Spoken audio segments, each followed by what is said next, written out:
तेरवाड येथे हृदयद्रावक घटना, उकळत्या दुधात पडून 2 वर्षीय चिमुकलीचा दुर्दैवी मृत्यू। तेरवाड तालुका शिरोळ येथे उकळत्या दुधात पडून 2 वर्षीय चिमुकलीचा उपचारादरम्यान दुर्दैवी मृत्यू झाल्याची हृदयद्रावक घटना घडली आहे।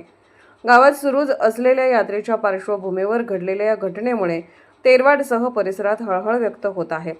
मंचरी ज्ञानेश्वर खोत वय 2 वर्ष असे त्या चिमुकलीचे नाव आहे।